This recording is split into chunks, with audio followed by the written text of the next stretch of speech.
Hi. Hey, Jeffrey, how are you? Is anybody hungry? I just feel like everybody's got to be hungry, right? Pizza's here. We have cheese. We have different kinds. Who's hungry? Who's going to eat on this side? Okay. Brad, Angie, yes? Okay. Cheese, that's a cheese. Cheese. Yeah. Julia wants cheese. Oh. You know Julia Roberts? Have you seen it? Okay. Wait a minute. We're going to run out. Okay. Great. Anybody? Leo? Leo? You got to be hungry, no? Adele, name 3 names for your lady parts. Mini Moo, a JJ, and a pizza.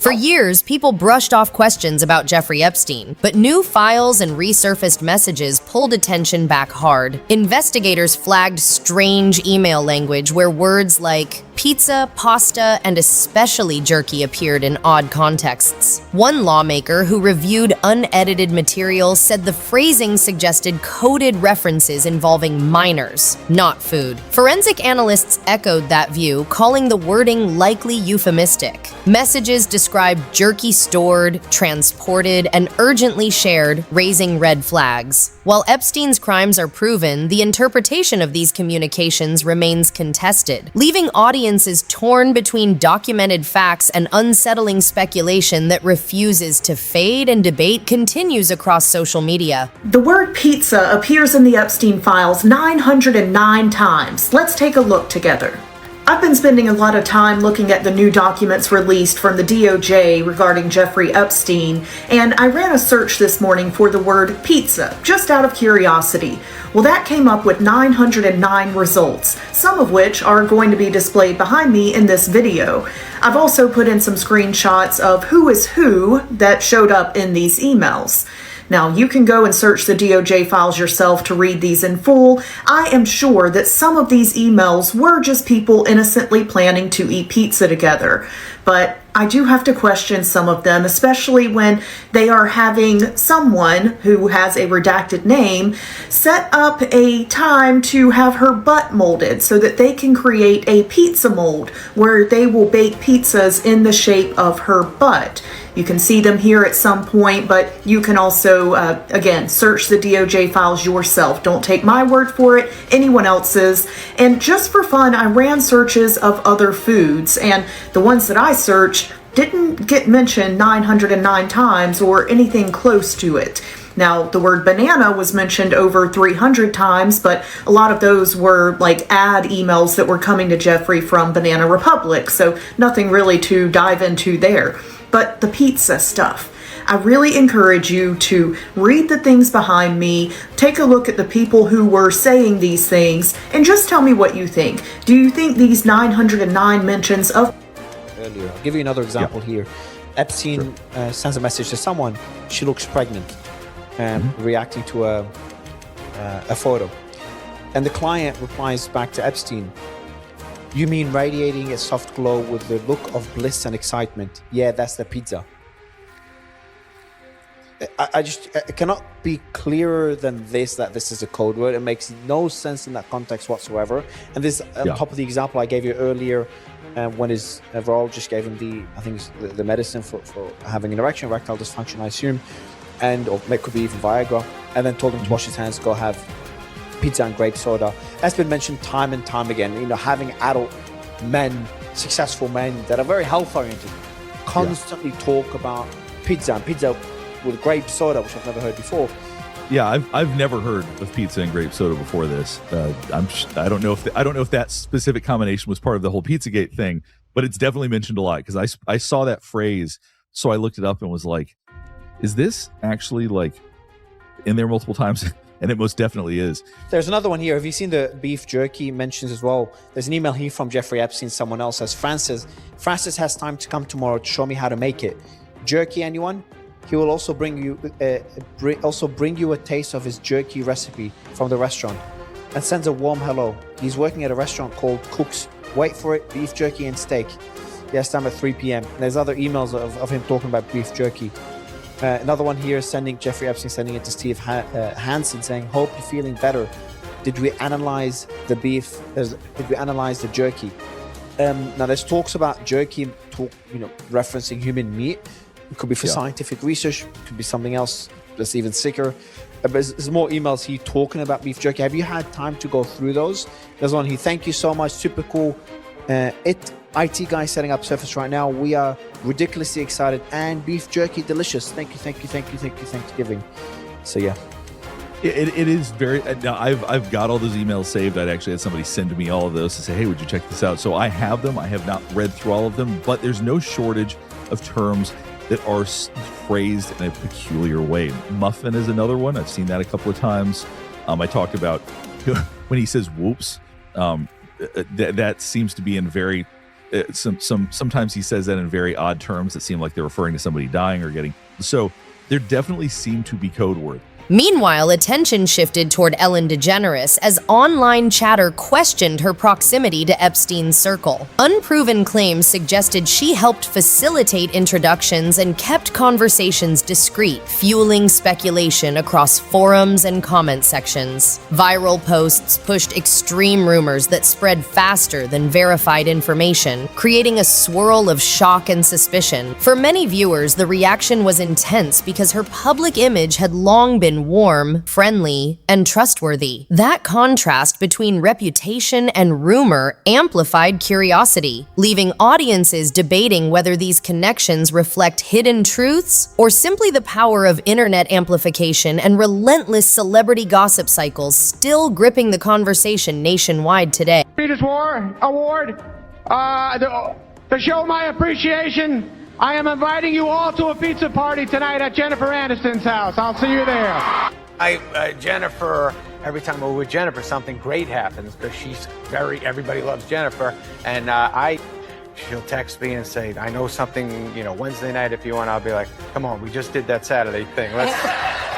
We don't have to do too. She likes to. She's busy all the time. I know she's the greatest host, but she is a good. I'm going to bed at 9. I can't come over. Your thing starts at 8:30. So yes, she can handle it. She can handle it. And her parties are incredible at her house too. Yeah, she does have good parties, and she makes good pizza as well. She makes great pizza. Wonderful pizza. All right. Known each other for years. Yeah. You've been to my house. We've had pizza. Girl after my own heart. Do we love a pizza or what? We love a pizza. It's so good. So much fun. Now, someone did. So these circles of friends that you guys have. You told a story about going and having pizza at the Clooney's in Lake Como. Yeah, that's all an Aniston thing. She's like, George and I would love you to come over for pizza, but you have to dress right. What did you? Just have to they lay on him a little better. That's the only difference. How was the pizza? Was it good? Oh, what? Did he make it Amal's himself? pizza was better than Clooney's. They both made. Everybody made a certain kind of pizza. There's no pizza we didn't love. Something that he doesn't. 5 different kinds. 5 different else. kinds or 6 different kinds of pizza that night. Clooney's was excellent. Amal's Amal's was the winner. I will tell you though, I don't know what you guys talked about, but like Clooney is easy to talk to, right? Yes. Amal, on the other hand, I'm sure she's very. Looks like you won't have to be delivering pizzas anymore, Deeds. Now you're a very rich man. What's that got to do with delivering pizzas? Adding another layer, some fans revisited Justin Bieber's early interviews where he described feeling scared, isolated, and unprotected as a young star navigating powerful circles. At the time, many dismissed those moments as pressure from fame, but today viewers reinterpret the tone and pauses as possible indirect warnings. Clips circulate widely, fueling debate about what he meant and what he experienced. Fact-checkers quickly challenge dramatic claims, urging caution and context, while skeptics argue that online communities often read too much into ambiguous remarks. Still, the contrast between past dismissal and present curiosity keeps the conversation alive across platforms and fuels ongoing speculation among. Attention turned to a 2009 incident where model Gabriela Jimenez was seen outside a hotel visibly shaken, claiming she she witnessed something disturbing involving powerful guests. A moment that keeps resurfacing online. Gabriela Rico Jimenez, she was a Mexican model and disappeared back in 2009. Of course, yet another person disappearing. She was filmed outside of a luxury hotel screaming about how they were eating people. Everyone thought she was crazy. Of course, the woman is crazy, not to be believed. Don't believe the woman.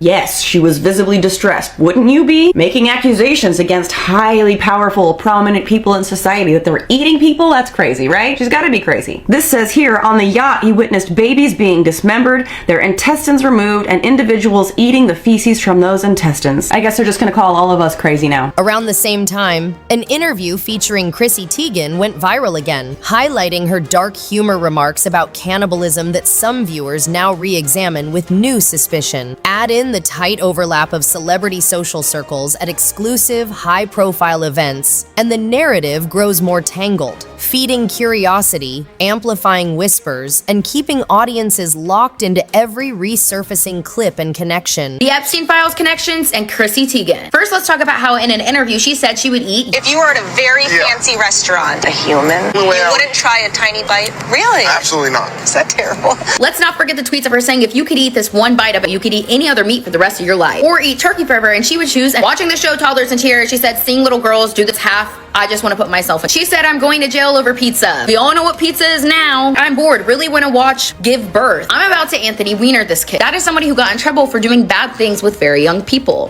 He just said the cleanest and best pleasure is to, with a water slide that goes through a shark tank, time to get mine on. I saw a baby that looked like a Has She Do Anything kind of. Is this wrong to think? A little in the pageant now. Eye candy for me. She said, I like to add a pinch of baby powder to the flour when I fry chicken. So it smells like, just read the rest. Went to the children's aquarium looking like a PDF. In this interview, they asked her where's the best place that she did it. She said the best was the Obama thing and then got in trouble. She posted this of a swollen lip, claiming it to be pesticides from an orange. Epstein also got swollen lips. From consuming what exactly? She said it was just an orange, so probably just an orange. Putting her thumbs up at the Grammys because Nicki Minaj wasn't there. Nicki Minaj tells us she has an eggplant, allegedly. She also had pizza in her Snapchat name, posting things like this and this. Room service was too expensive, so she brought her own hot dogs to a hotel. Go look up what hot dog means. Deli Roll was talking about Jesus, and look at how annoyed she is. This was her face during the whole speech. She looked so mad. Just go watch the clip. All alleged, just for entertainment purposes only. These moments blur lines between memory rumor and spectacle for viewers. That momentum fed another wave of speculation when viewers began discussing Kuru, a rare prion disorder affecting the brain. Online users replayed old footage of Epstein, pointing to subtle facial movements and claiming they revealed hidden illness. Medical experts pushed back hard, explaining that complex neurological conditions cannot be diagnosed from brief, low-quality clips. Still, the internet thrives on dramatic interpretation, and algorithms amplify anything mysterious. As theories spread across platforms, repetition started to feel like evidence for some audiences. Even without confirmation, the result is a feedback loop where curiosity, fear, and viral sharing continuously magnify unverified medical narratives around the story. That swirl of theories also reignited workplace claims tied to the Ellen DeGeneres show, where a 2025 cameraman described a tense, hostile environment behind the scenes. He alleged male staff were treated coldly, fueling whispers of favoritism and discomfort. Crew members spoke about the so-called Ellen gaze, a look they said could freeze a room instantly. Observers also pointed to dynamics involving Portia de Rossi, noting staff reportedly avoided drawing attention around her. Reports of rapid staff turnover added to the narrative, creating a picture that, for some viewers, intensified scrutiny and extended the conversation far beyond rumors alone today for many audiences.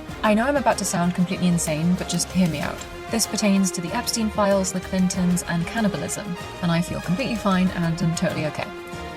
Alright, let's do this. How do we know if someone is a cannibal? Well, they could have the Kuru disease, which is a fatal neurodegenerative disease that that spreads through eating brain tissue. It has a long incubation period, 10 to 30 years. Early symptoms are headaches, coordination issues, anxiety, and inappropriate laughter. Middle stage, severe tremors and shaking, loss of balance, and slurred speech. Late stage, inability to walk, dementia, and the forever sleep.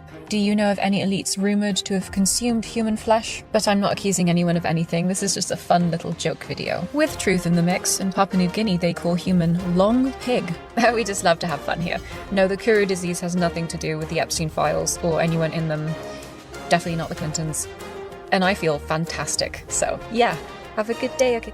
That scrutiny deepened when reports claimed Ellen and Portia quietly left the United States, sparking intense media speculation about motives following election results. Some outlets framed it as political preference, while others hinted at broader pressures surrounding celebrity networks. Online, Elon Musk's reaction fueled conversation, amplifying curiosity with a brief but pointed response that sent comment sections buzzing. Observers also revisited references to connections with Diddy and exclusive celebrity events, noting how overlapping social circles often intensify public suspicion. Whether coincidence or consequence, the relocation narrative expanded the story's scope and kept audiences questioning timing, context, and influence across platforms nationwide today for viewers. That conversation intensified when 36 former employees described a toxic workplace culture, alleging harassment and misconduct by executive producers that shocked longtime viewers. Major media outlets launched investigations, publishing detailed reports that pulled behind the curtain on daily operations. An internal memo followed, with an apology and a formal studio investigation by Warner Brothers, clearly signaling corporate response under pressure overall. Still, audiences debated why accountability seemed delayed, questioning how warning signs were missed for so long. The industry response, part damage control and part reckoning, kept attention fixed on credibility, responsibility, and what transparency should truly look like in entertainment today nationwide. Adding more fuel to the fire, comedian Margaret Cho publicly shared her negative experiences with Ellen, recounting moments where she felt dismissed or mistreated despite their long history in the comedy world. These personal grievances added a new dimension, contrasting with broader allegations from former staff and whistleblowers, and giving viewers a glimpse into interpersonal tensions behind the scenes. Audiences quickly debated how much weight to give individual accounts versus systemic patterns, with some seeing Cho's story as confirmation of toxic behavior, while others questioned whether it reflected personal clashes. Either way, her candid comments reignited conversations about power, influence, and accountability in Hollywood circles today. Through it all, the story highlights a constant tension between confirmed facts and swirling online speculation, keeping audiences guessing at every turn. Media coverage, internet culture, and social platforms amplify every claim, blurring the line between documented events and viral theories, while shaping public perception in real time.